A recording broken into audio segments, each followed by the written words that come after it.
is Ann Smith, and I'm a volunteer with the Sam Proctor Oral History Program at the University of Florida. I'm here in the home of Tony Svore with Tony himself, and today's date is January 21st, 2012, and we're here to do what we call a walkabout. What we would like to do is talk to Tony about some of his artifacts, some of his pictures, and the stories that go along with them.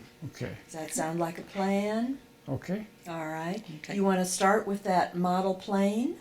Well, of course, it was my favorite aircraft. Okay.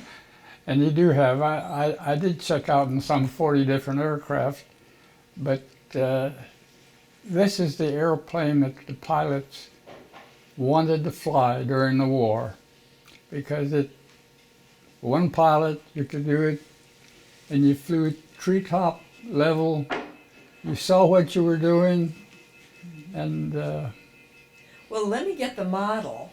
What did we do? Oh, it's over here. Okay. Okay, we'll probably be doing a lot of cutting and that sort of thing. All right. So Okay. we can- All right. okay, hold on. Now, can you see?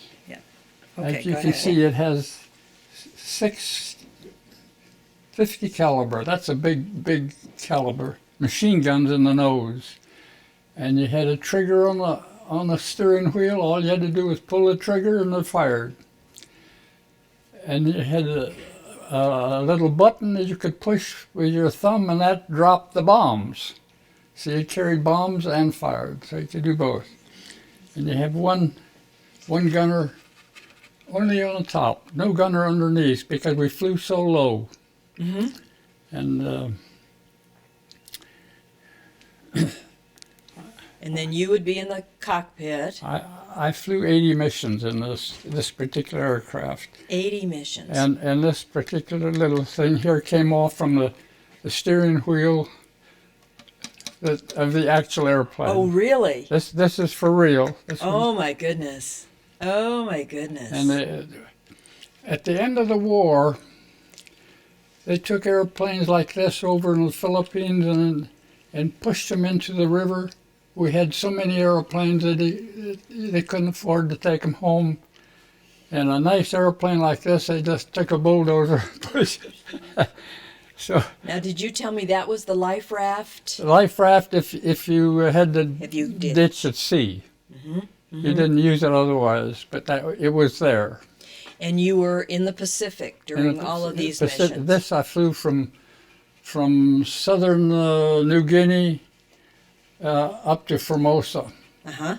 and covered that, and I can talk about those different ones.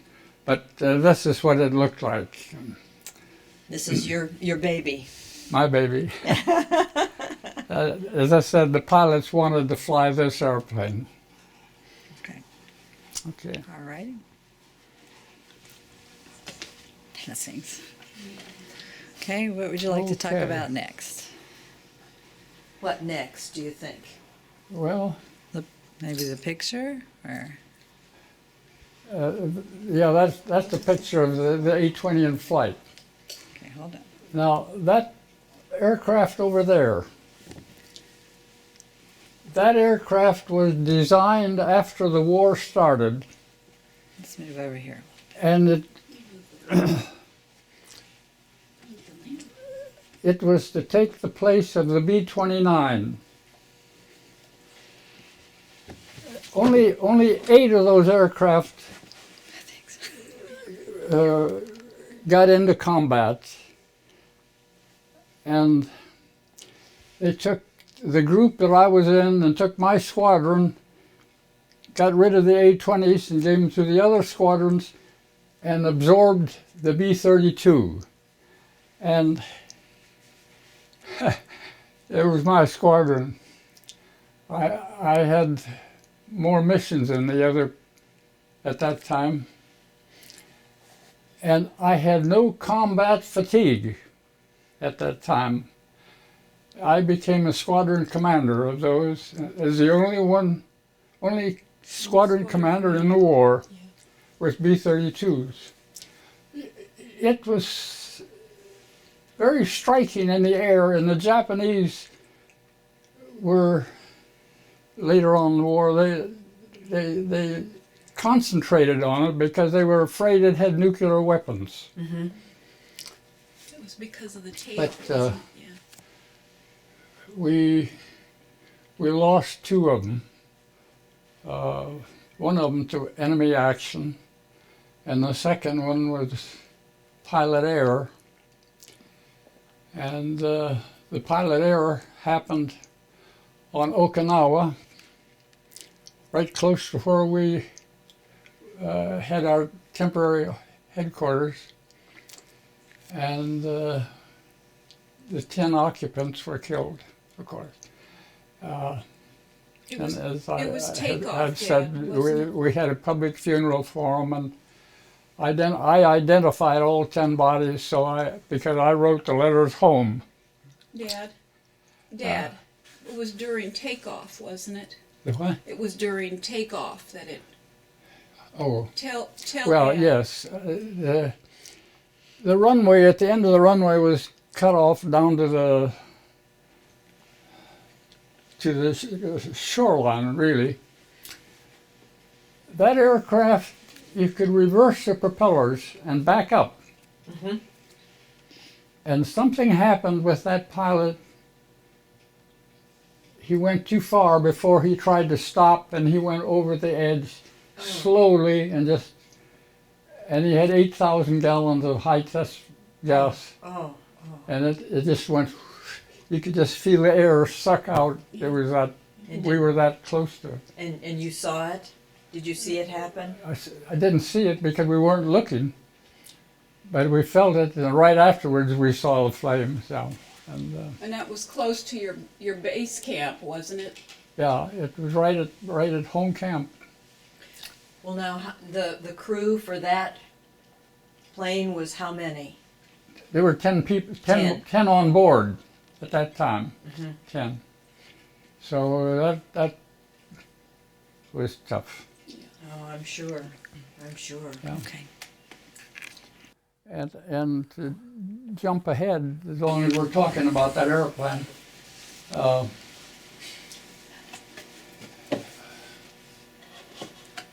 we got the mission to fly MacArthur's signing or accepting the surrender. Oh, yeah. Tell Deborah about that. And That's they requested or ordered that we fly it back to Washington. So I, as pilot, I flew the actual document, surrender document, back to Washington.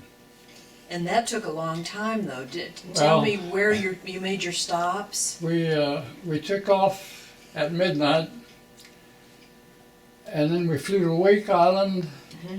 to Hickam, Mm-hmm. to Hamilton, and to Washington. I got to tell you, we took off.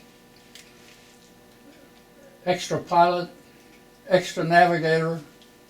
The two navigators couldn't agree. We got in the air midnight over the Pacific. So I told them to go sit down. And I followed the radio compass, and there was no problem. The weather was okay. Uh-huh. There was no sweat. So we made it okay. But you had to stop in all of those places for refueling. Refuel, yeah. Yeah. That's quite a ways, you know. Oh, Didn't you get St. Elmo's fire on the plane? What? Didn't you get St. Elmo's fire on the plane? As you were coming into Washington. Oh, when we came, well, we were flying at, I don't know, 14,000 feet. And we hit terrible weather over the Appalachians. Mm-hmm. Iced up, and the carburetor ice, all four engines quit.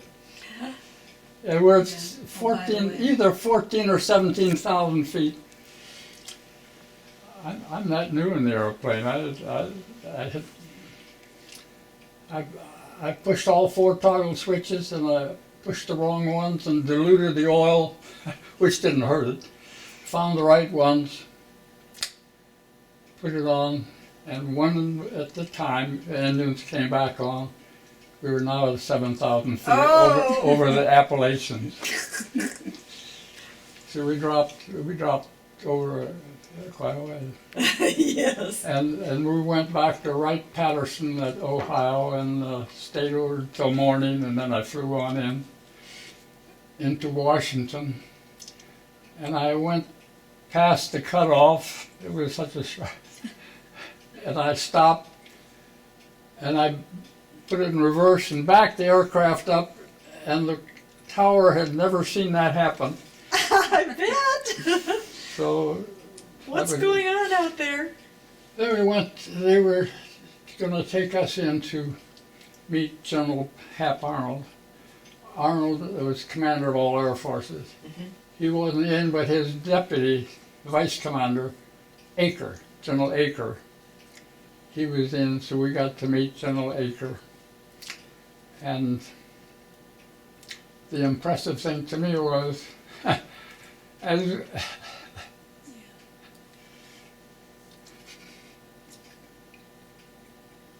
Take a deep breath, Dad.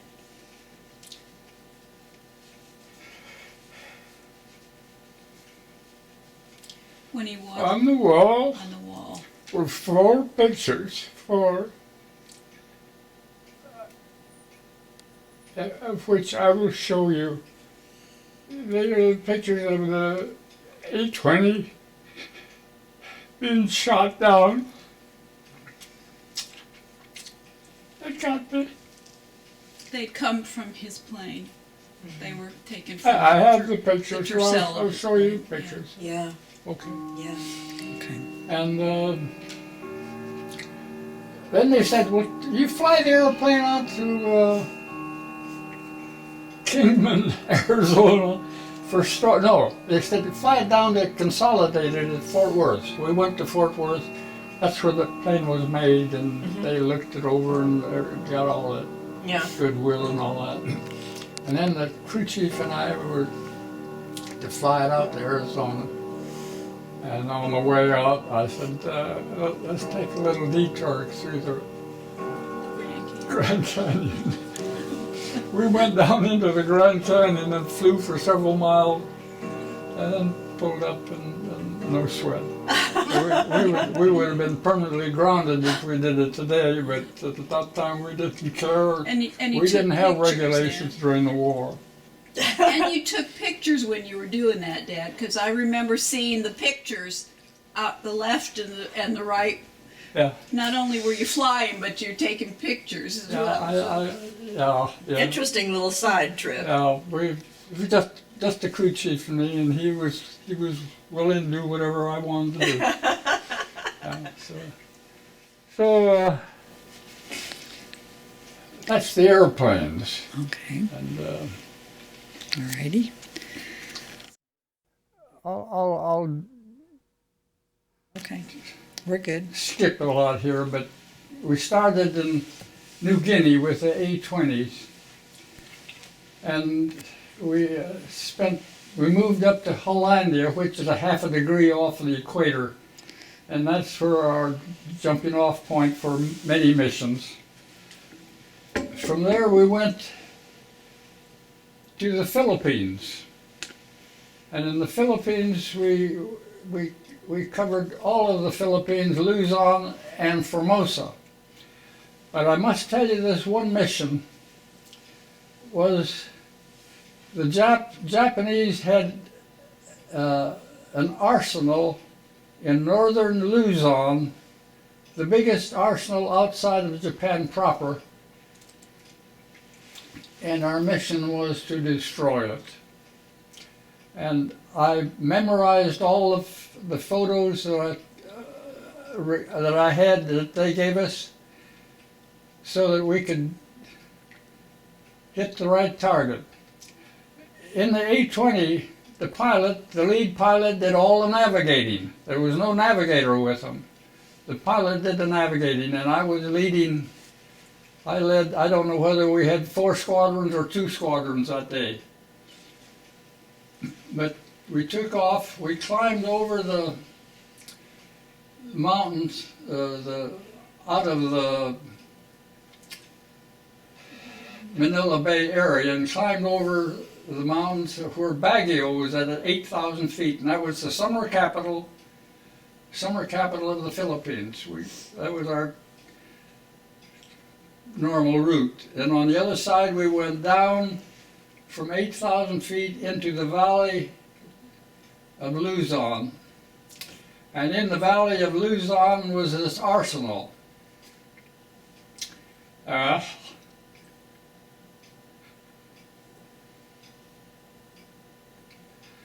I said, I memorized the targets, and we're approaching.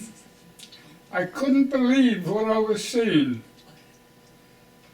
They're waving American flags. American flags. Did I make a mistake?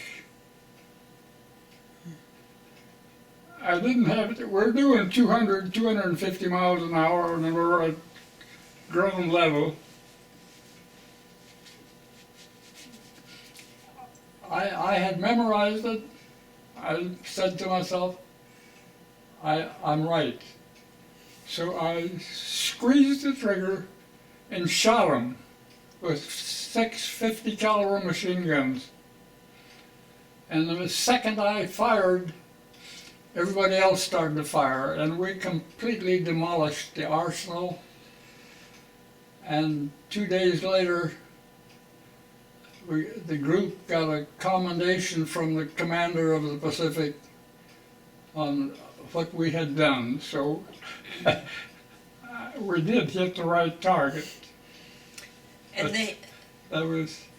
yeah, Tony, had they used those flags in hopes that nobody would fire on them that's it. That was the intention. There were Americans and Philippines throughout the area. And so it could have been And they were trying to throw you off a split second, and you were going at that speed. But I had memorized the target. If the photos were right, this was the place. So we did that. Another one mission that I remember distinctly is Corregidor. Corregidor, for those that are not familiar, sits at the mouth of Manila Bay like Gibraltar at the Mediterranean. And our mission was to neutralize Corregidor so the paratroopers could land. And the paratroopers will be off the target at 8:29. I mean, you should be off the target at 8:29 because at 8:30 the paratroopers are going to drop. I led the group over Corregidor. We made, I think, 2 circles with our machine guns and dropping parafrag bombs. There was nothing living on top of Corregidor when we finished. And I thought, I'm going to watch this drop. And I pulled off and turned to the left and to the south of Corregidor, and the paratroopers dropped. And lo and behold, some of them dropped late. They were late. They floated off, didn't even land on Corregidor. Here they are, fully armed with their weapons and ammunition, and they go into the open ocean. They drowned immediately. But we just watched them, and it was an awful sight to see the American troops die that way. But the others retook Corregidor that day, so that was part of the operation. Dad, tell me where you were stationed first. What? Where were you stationed first when you first went into the Pacific? Where were we stationed? Where did you go first? Where did they station you first? We started at Moresby, Port Moresby in southern New Guinea. And we And it was miserable there, right? moved all the way up, and it took a year. I don't know. I guess we were there a year and a half from there to there was a lot of. And what was why did you start from New Guinea? What was the purpose in being in New Guinea? Because that was the only safe place that we had. The southern part of New Guinea was in safe hands. Okay. It's close to Australia. As a matter of fact, we used to take a jaunt down to Sydney, Australia every now and then. I remember you telling me as a little girl there wasn't a whole lot to do in New Guinea. No. And no. everyone ate beetle nuts. So what? Every one of the natives ate beetle nuts. Oh yeah. And you were always trading with the natives. But in Sydney, Australia, now I didn't do this, but I was tempted to do it. One of the boys took his A-20 and flew under the bridge. Oh. And I was cutting it close. I didn't. I flew back, but I gotta mention this. Nothing unusual. But I flew back from Port Moresby to Hollandia, over the mainland of New Guinea, mountains and trees and nothing but forest. Jungle. At night, alone, and I had to go to 17,000 feet to clear the mountains, and we did that without oxygen. And at that altitude, all the little exhaust pipes on both engines turned red. They were just From heat. glowing red. From heat. And that was I hadn't noticed that before, but maybe it was the altitude that and here I am at 17,000 feet all alone. It was lonesome. But I made it okay. And landed without incident. After Moresby, where were you? We had one mission that I must tell you, some of the airplanes had a camera in them, mounted to pick pictures at where you've been. It took pictures backwards, and it was mounted in the nacelle of the engine, and it was triggered by a little toggle switch in the cockpit. So when you got ready to go in on a mission, you just push the toggle switch. The camera is on and is taking numerous pictures. And I'll show you the pictures from this one. We had a mission in western New Guinea, near the Suram oil fields, and we were missing an airplane when we got back. Nobody knew what happened to it until the photos cameras were Film was developed. And there was the picture of this aircraft being hit, and I've got You want me to find it? I've Dad? got pictures of that someplace here. Okay. Do I have that, Dad?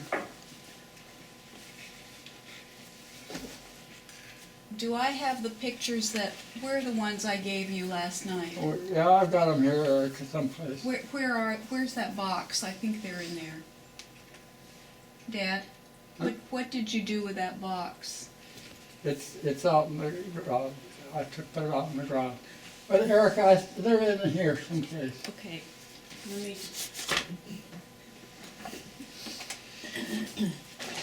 All right, Here, I got them, Erica. Glad you remembered that story about the camera. That's on my Audio too. Okay. Okay, let me get. Okay, maybe you could turn. Well, that's this just- way. You want to stand over here? Yeah. I'm gonna stand over your shoulder. You're I fine. want Oh, to okay. get Maybe, these in order here. Right. Wait, hold on. Oh, that's not what you. Here it is. Okay. Here's the picture of the aircraft being hit. We didn't know about it. That's number one. And here are the same, it's another picture, the same camera.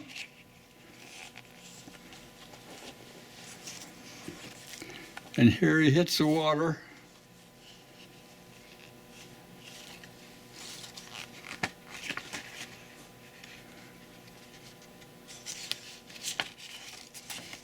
And that's the end of it. That's what it looks like. And you would have never known. And we didn't know what happened to him. See, he couldn't see it. He didn't see it. Nobody saw it. Because you were all flying We're all in the looking opposite ahead, direction. and the camera shooting back. And when they developed it, there it was. It all out. So, That's- and these are the pictures that were in General Akers' Oh, in his office? at the Pentagon. Do you know how he got them? I don't know how he got them. Maybe someone up the ladder sent them. Yeah. Yeah, this is the B-32 there. This is the aircraft that we flew back from Tokyo. It says direct from Tokyo. They had it printed on the side there. Really? Yeah. And this is in my old A-20. That's Can you see the name? yeah. Can you see the Okay. name? Oh yeah. That's wonderful. And Kai saw those And let's pictures see. on the internet the other day, and he What wondered else? where they got them. My son saw them. Okay. All right. What other? This you're doing just great. Yeah. You're just a okay. natural. They're going to call you from NBC. Yeah.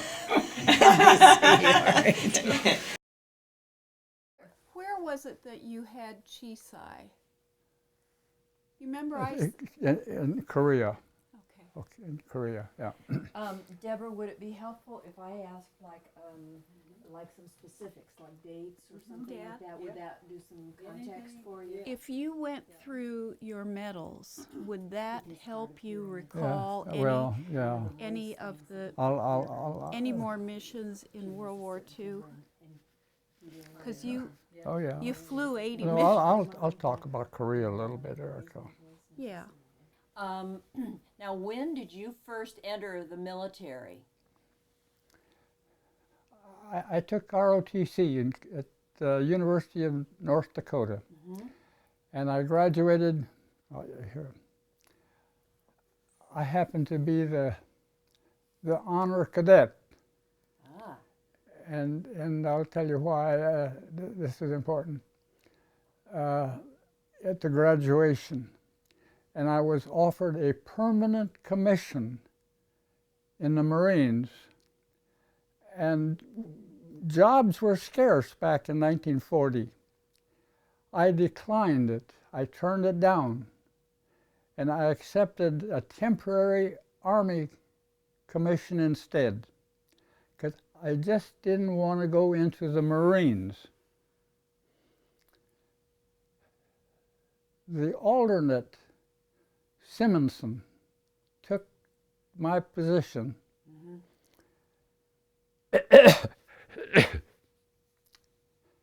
He's on the Arizona today at the bottom of Pearl Harbor. So I was close. But anyway, I went in and my assignment as a infantry officer in the Army was I was sent to Newfoundland. And at Newfoundland, this was the initial battalion that before we entered the war against Germany. Right.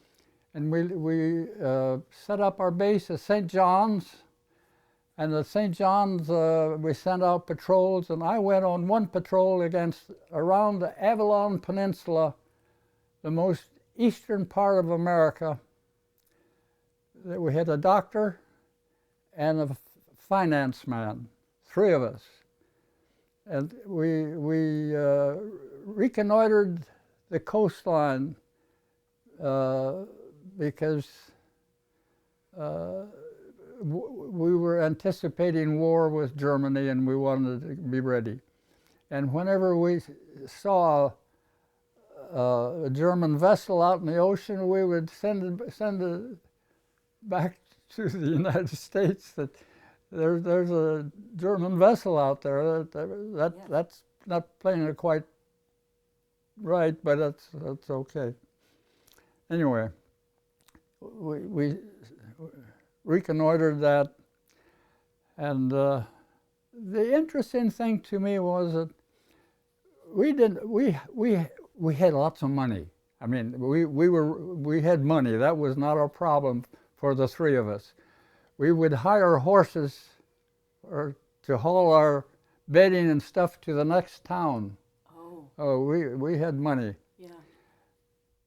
The interesting thing was that so many of them had never been to that next town. It was only 10 miles, 10, 15 miles. And yeah.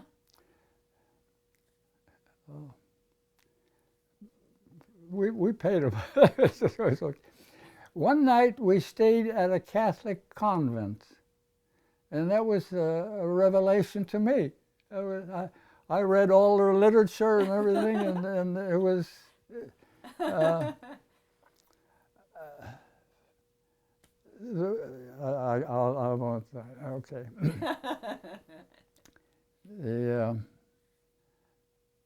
I was shipped back to the States after my year. I went to work for Boeing Aircraft as an engineer.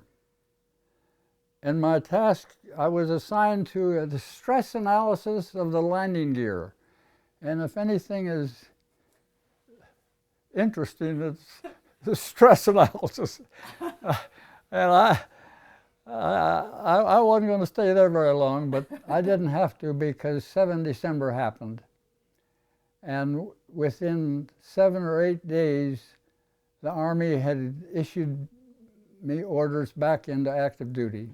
So from January 42,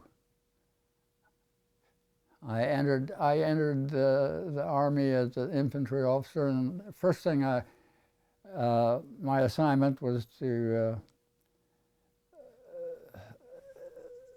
was in a training camp to train recruits.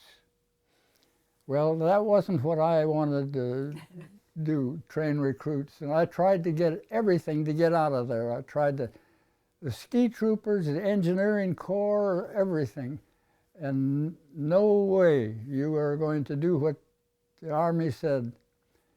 And then the Air Force came out. You could apply direct for the Air Corps.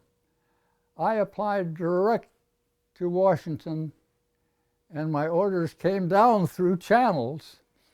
And I remember the old colonel, he said, "You better not wash out." So that's how I got into the Air Corps, and I went through training in California and Arizona, and then I was assigned to the South Pacific. Yeah. And I stayed in the Air Corps, and in 1947, the Air Force was formed, and they were taking officers and giving them permanent commissions in the Air Force. And I applied, and I was sent to Dayton, Ohio, the review board. And a group of maybe 5 old gray-haired colonels sitting in there questioning you. And I'm sitting up there answering their questions. And finally one of them says, "Well, that's all, Captain, you can leave." And I said, did I say something wrong? I mean, I thought, I got nothing to lose at this point. Yeah. He says, no, the clock says your time is up. And they gave me a commission. So I was a regular officer. And And your rank was captain then? yeah, Okay. and I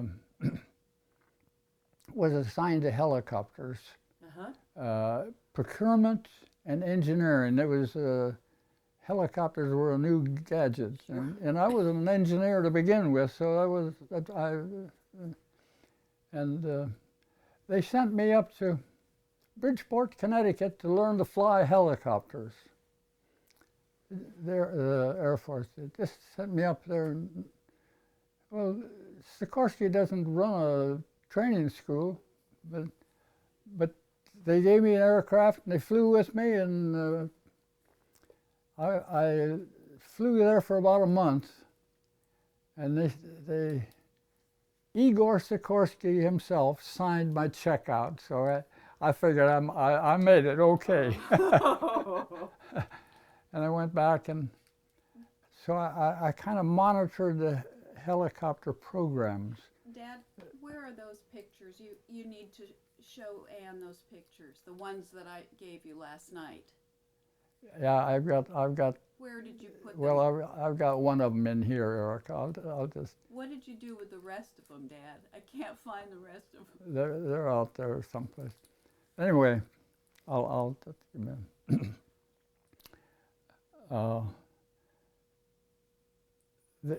The Air Rescue had a requirement for a helicopter, and they want an evaluation made of helicopters. Which helicopter should it be? And I was appointed head of a team to go around and fly them. I had six other helicopter pilots, so there were 7 of us. We flew every brand of helicopter in America, and we made our decision, and it was we selected the Piasecki, not the Sikorsky, and which caused quite a hubbub because everybody thought that Sikorsky had it. But the Piasecki had a double rotor. It was one in the front and one in the back.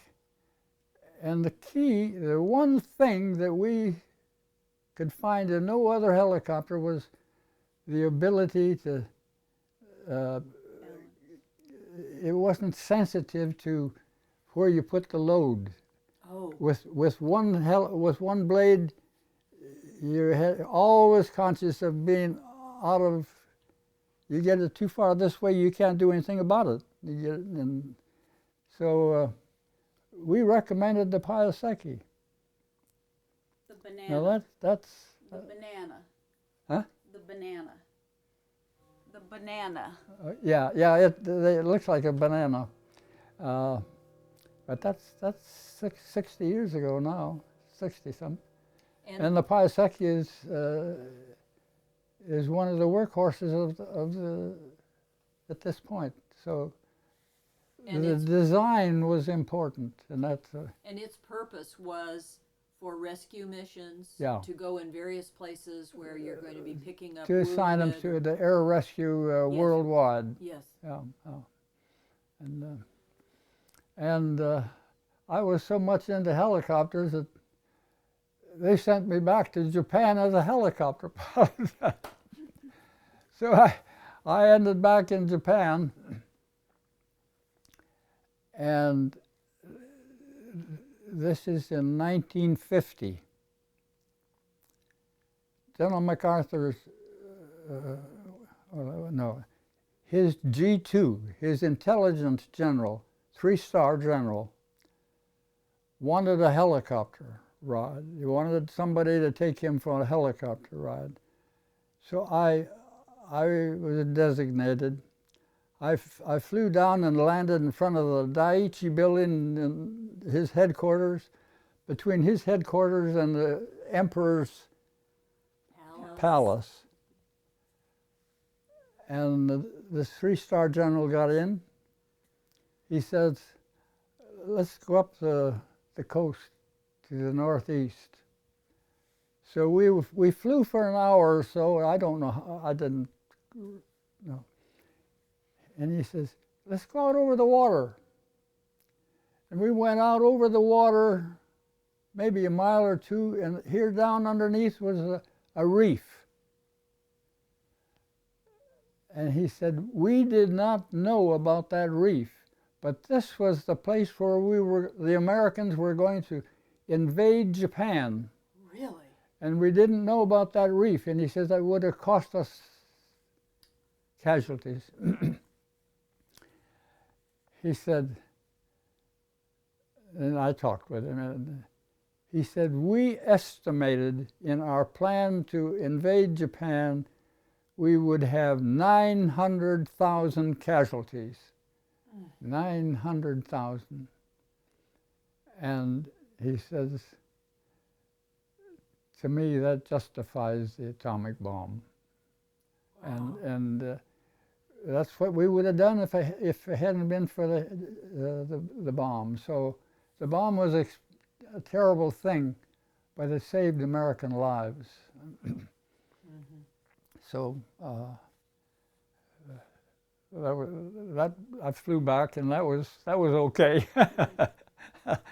And a little diversion here was the base commander where I was stationed, Johnson Air Base, had a secretary, and her name was Helen. That's my mom. And she didn't have a car, but I did. Uh-huh.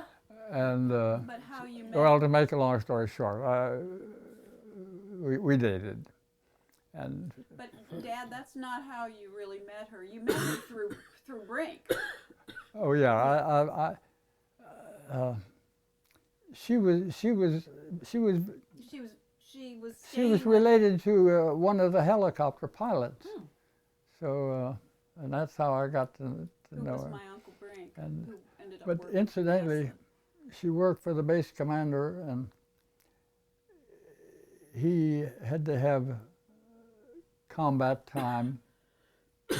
So he made a mission to Korea and didn't make it. And he was killed while she was his secretary. Was that Colonel Johnson? Hmm? What was his name, Dad? Hall, Hall. Colonel Hall. And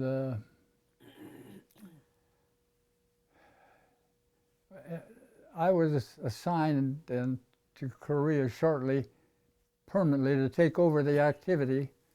And when I'm there, I let Helen have my car. I had a nice Pontiac car.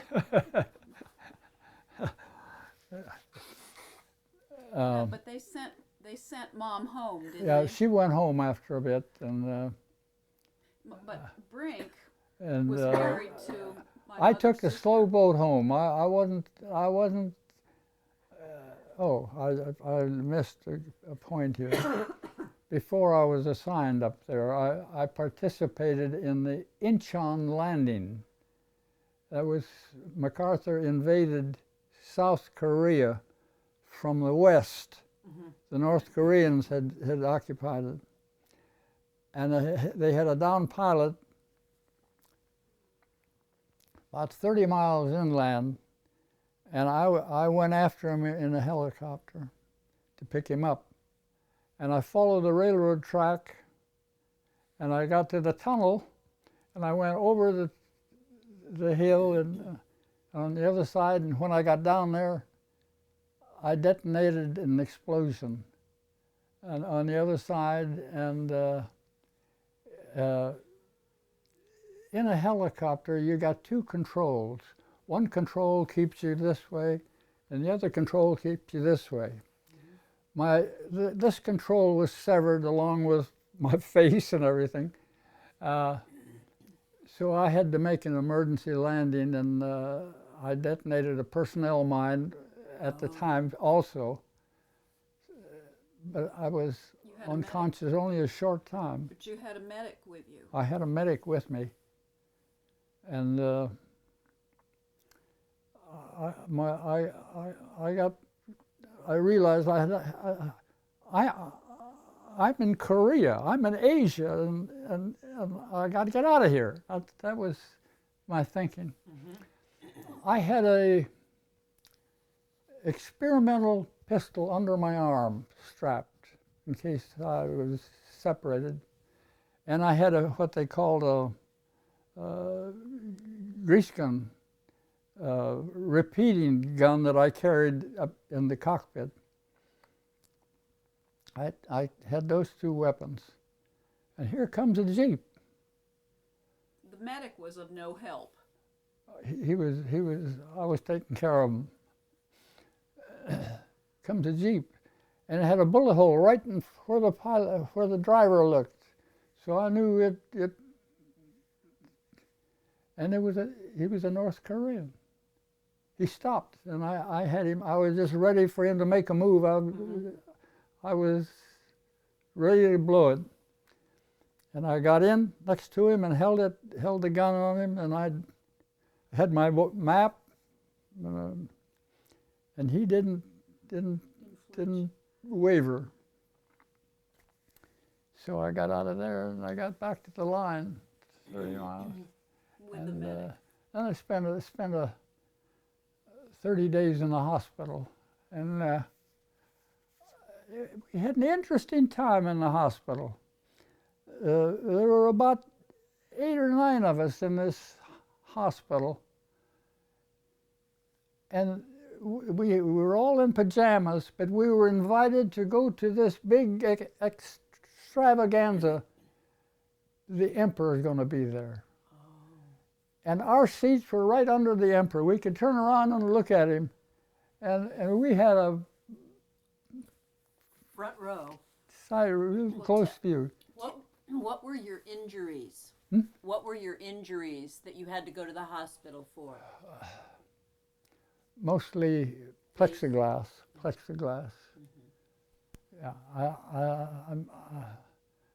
I didn't break any bones in that accident. I had another one later, but Morphine pump for first 2 weeks. but plexiglass. And the thing about it is, the plexiglass will not show up on X-ray. Right. And I removed plexiglass several years for that. And We talked to Ann about when Mom went down to see you. Where was the hospital? Nagoya. Nagoya. And Helen was working up near Tokyo at Johnson Air Base. She and her brother-in-law were coming down to see me in the hospital. And that was, I had gotten out earlier that day, and I walked into the officers' club just as they were about to leave. I just had facial cuts in my hands and so on. Tell Ann about the emperor, though. When the 8 of you went in your pajamas. Because when you go, what's the bonsai? Bonsai. If that didn't give me a chill, boy, oh boy, oh boy. How many people there? There's over 100,000 people there, man. Well, anyway, that was that. And so I got home from that, and I took a slow boat home. And I relaxed, and everything was right.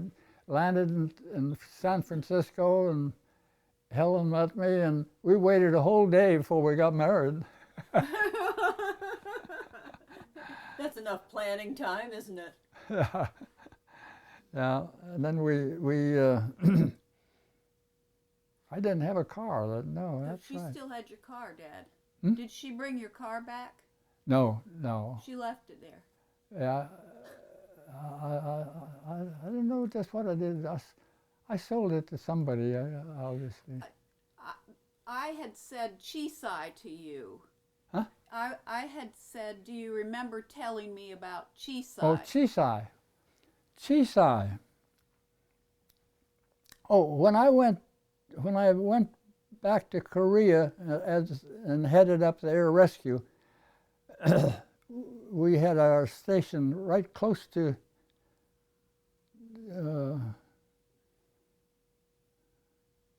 what's the name of the city In South Korea, Seoul? Seoul? Seoul?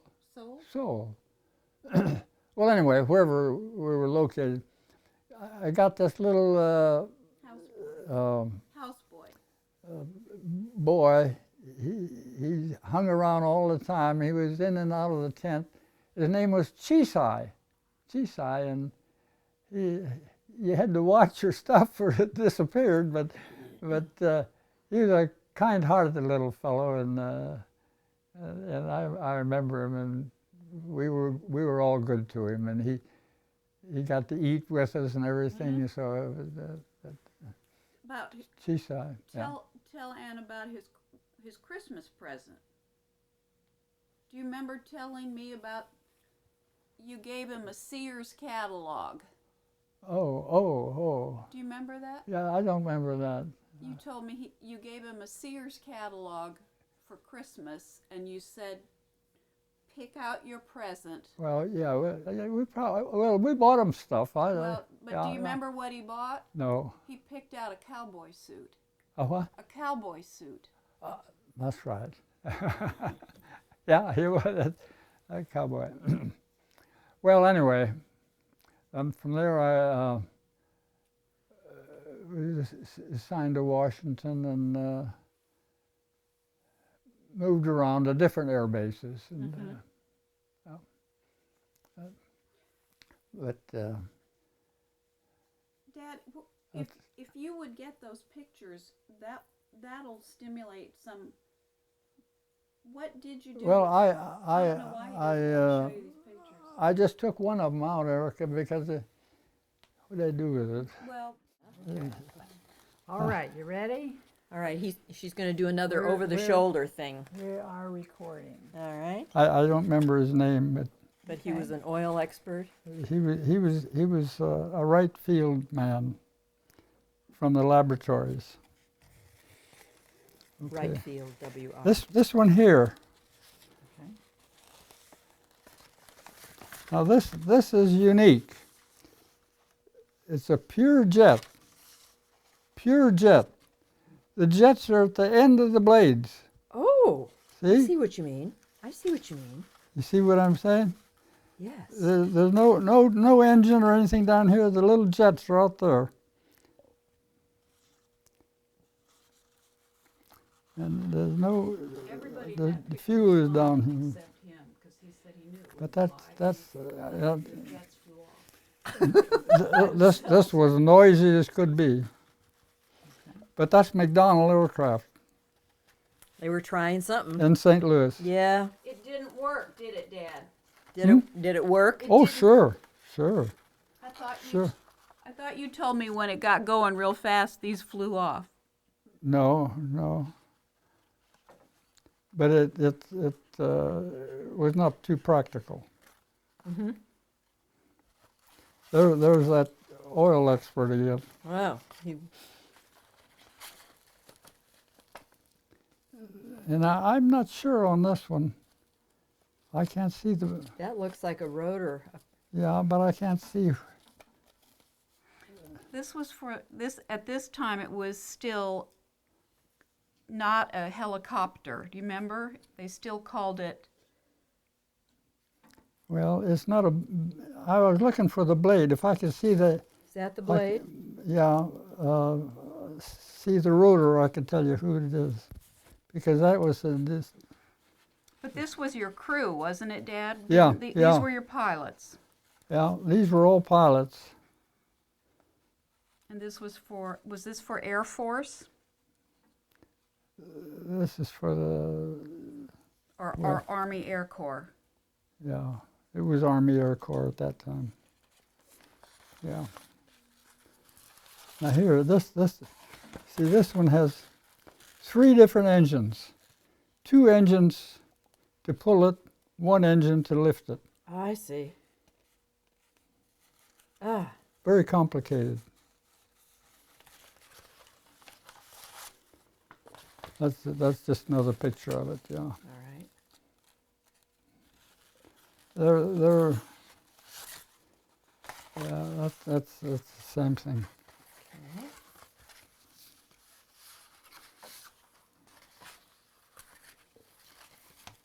It's the same thing. Yeah, I don't remember all these things. Okay. That's the Is same. that the same one we saw? Mhm. Now that was a different design, Dad, wasn't it?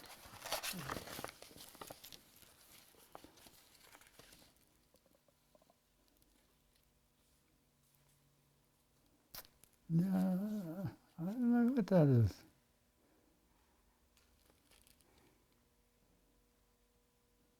And where are you? Right here. Right there.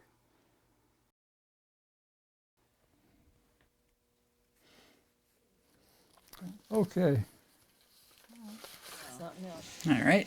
The only letter you ever got from a 4-star general. You give him a copy He's of one it? ahead of me.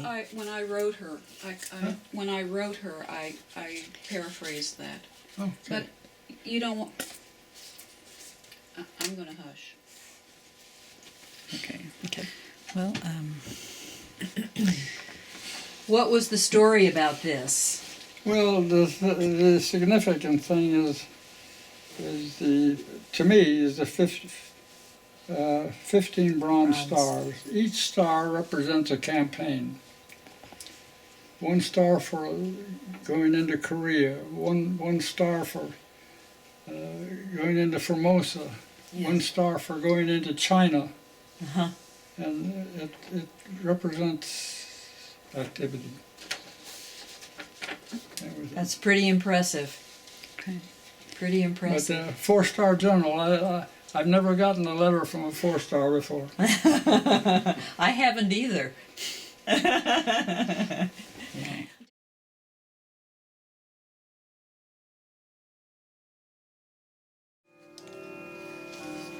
Now look at how these intertwine. Oh my gosh! See? Oh my gosh! That's They have to be timed exactly right, and they. Dust it off for you. no. That adds charm. Well, that's why we don't dust it off. You see what I mean about? I never realized that. Yeah. Well, it's too easy to get out of synchronization. Can you see the perspective? I didn't I don't realize remember that. who put that out. Let's know. Arctic Rescue Helicopter, H-10A. I don't know who put that out. Hold still. Kellett. Kill it, yeah. Well, Oh my gosh, that's a nightmare. So some of the ones he flew just, yeah, I mean, that's looked like they'd never get off the ground. He's had some funny stories. Wow. Oh, that looks like a rule out to me. Anne said that looks like a rule out to her. I'd say no, never mind. We'll keep looking. well, that's How about these, Dad? Did you talk about these? This used to hang in your office. that one there. Is the one that you... I whittled that out of a piece of wood You did? while we were stationed in New Guinea. There was nothing to do. You're sitting in the forest. That's when you collected butterflies, wasn't I it? collected butterflies and And whittled. whittled. Oh, that's amazing. But that sure tells how well you knew the plane. Yeah.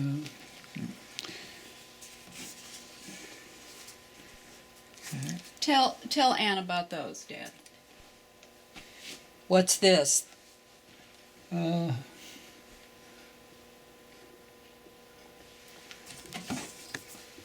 I've forgotten the significance of this. You carried them in your wallet. Oh. Dad, you want to stop and have a little something to eat? Yeah. We can do that. No problem. You want to stop and have a cookie or something? Yeah, that would be good. Okay. And what do these say? Well, they must say something good. Here is. Here it says, in Chinese, it says, I'm an American United Nations flyer, my da-da-da, back and flight again for the peace of the world. If you will help me and yourselves by getting me well, help us and we will help you. Have you ever seen that? We carried that, and that's what this.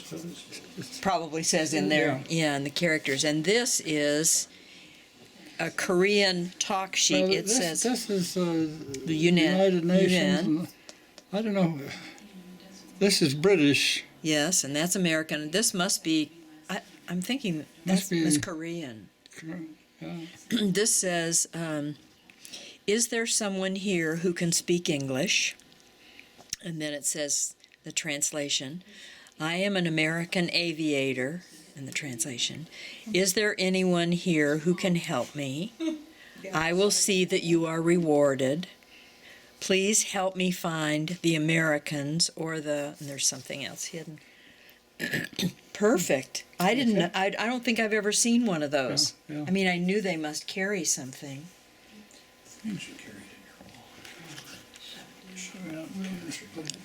Okay. That's Igor Sikorsky. Oh, it is. It's his signature.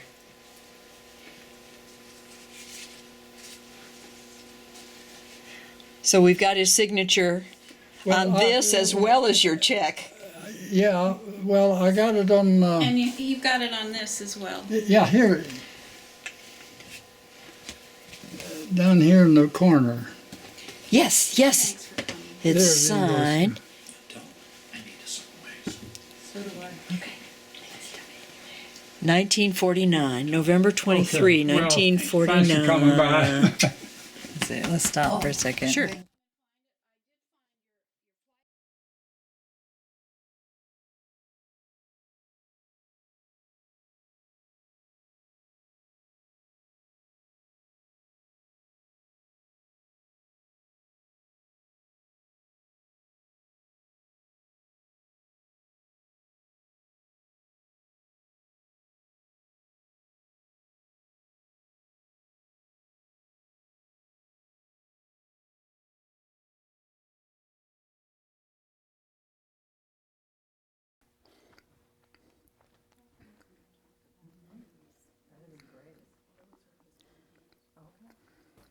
You get this? Is there anything you wanted to talk about here, Mr. Svore? Pretty stiff leather in it. And you lived in it, didn't you? I never wore it. Didn't? Ever? Not to my knowledge. Really? I had it all fixed up, but I didn't wear it. Is there any reason? Well, I just didn't like it. Didn't like to brag. Didn't like to be. But I've got it. That was. That was the important thing to you? Well, you didn't have a choice about your uniform. You kind of had to No, wear that, no. didn't you? What were you looking at, Erica? What I wanted to know was, and I never understood this. I wanted to know. I think this is Purple Heart, but each one of these is a ribbon for a campaign. No, But this is Legion of Merit, Okay. and This- this is the Distinguished Flying Cross And why do you have that? because I got it more than once. Okay. That's the kind of stuff See, that. now here, look at here. Here's an air medal. There's 3 of them, so I've got it. I got the air medal 4 times. And what did you have to do to get that? What was that for? Air medals, you could get an air medal by just flying 10 missions. So, okay. Distinguished Flying Cross, you had to do something spectacular. Okay. What was that spectacular thing? Was it the If you did the right thing, it led it under under duress? difficult situations. Yeah, okay. And what was this for you? To me, What was the occasion? I don't remember. Okay. I got the write-up someplace. Yeah. I mean, they wrote it up. Now, what about all these stars? Just go down the list, Dad. What's this? What's this? Because we don't know what all Yeah, of... I don't know any of that. What's the This is a commendation ribbon, the green one. for what? Just being a good guy, I think. I've been a good kid a long time, and I don't have anything to show for it. I honestly don't know, Erica. Now this one here, this one here is, those are different campaigns. There's 4 bronze stars and a silver one. That's 9. Or the silver usually is 5 or 3, I'm not sure. Well, anyway, those are campaigns in the Pacific. Okay. One of them is China, and okay. These are presidential citations here. This one and this one are presidential. Your group, your flight or your squadron is received special honors. So that's. Do you remember those occasions? Do you remember what those... I don't remember any of them. Only one I remember is this one. You were such a good guy all the time that you don't even remember how here, good you here, were. Here's a presidential citation. There, 3 times I've been in the right organization. So you're giving credit to the organization, is that right? I'm getting it from the organization. Mm-hmm. What's this blue one, Dad? Do you remember? That I'm not sure, Erica. I have to check. I honestly. Yeah. And the Purple Heart, That's that's the plexiglass yeah occasion. Yeah. And that was the first time, tell Ann, that was the first time a helicopter had been shot down during wartime. It's the first helicopter to be shot down by enemy action. Oh, goody! What a record to be in. How infamous. Tell me now, what year did you leave the Air Force? 68, And what was your rank when you were Colonel. colonel? This is Colonel. And I was going to say, I put on the Eagles. First time, I don't remember, some years before retired. And I walked out and the guy says, "Boy, you must be a new colonel. You got your emblems on backwards." Oh, really?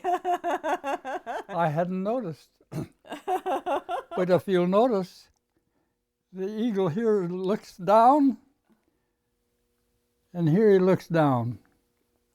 You had him looking backwards. You had him. I had him backwards. I'll be darned. I mean, it's looking forwards. Yeah, yeah. And I had him backwards. Well, I didn't. you were new. I didn't care as long as I could wear them. That's too heavy for you. Then. Dad, when you went to China, what was your purpose in going into China? We bombed their airport. So you took off from where? From the Philippines. Well, that was a tremendously long. It was a long flight, 12 hours. And then you... 6 hours there and 6 hours back. And you bombed their airport and came home? Uh-huh. Why did you bomb the Chinese airport? Because they were our enemy. North Koreans were using it. They were our enemy at that time. Yeah. Okay, that's... You're going to be in pictures. Okay. One day I flew up to Bell Aircraft at Niagara Falls. They were big producers for the Air Force. And they had something new they wanted to show me. They got a helicopter with pontoons on it. And it would land in the water and just right. So I said, well, let's see how it goes. So I got in to fly it, and their test pilot was co-pilot. we flew up to the Niagara River, Mhm. and I turned the switch off and made a dead stick landing, and we landed on the river, and I said it landed just like you said it would. That's right. Of course, the poor man was in And then- shock and then- because he had turned the air. Then we started going, and then he started getting a little uneasy, and I said, "What's the matter?" He said, "Well, we don't get excited." He says, "We're quite a ways from the falls yet." Well, we're going down the river, and we're trying to paddle with nothing, and so what do you do? And we took the seat cushions out and trying to paddle with that. We're going down the river. Fortunately, some lady on the Canadian side saw our problem, called Bell Aircraft, and they sent out another helicopter, dropped us a rope, pulled us over to the Canadian side. But you couldn't get the engine started again? You couldn't get the engine started again? No, couldn't get it started. And so he was just in a state, wasn't he? Yeah, that was. He's going to be careful next time. He may be the pilot and you be the co-pilot. I usually. So that was kind of a close call, wasn't it? That was. I guess. Well, we were up a little ways yet. I mean, but But you were they had headed to for pull the us. falls. Had to pull us to the Canadian side. Oh my goodness. And, so that took. But it was a good experiment. I mean, pontoons on a helicopter is a good deal. That was a good idea. And I turned the engine off, and You flyboys are so crazy. you want to be careful, test pilot, what you say, because I'm going to Oh shoot. be. Yeah. Okay, that's my story on that.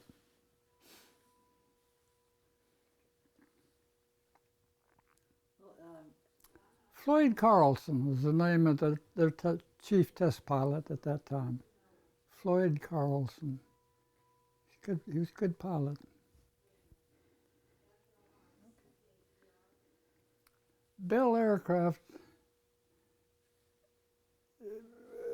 built the S-1, the supersonic S-1. That's right. I do remember that. First one to hit. And I'm trying to think of the test pilot.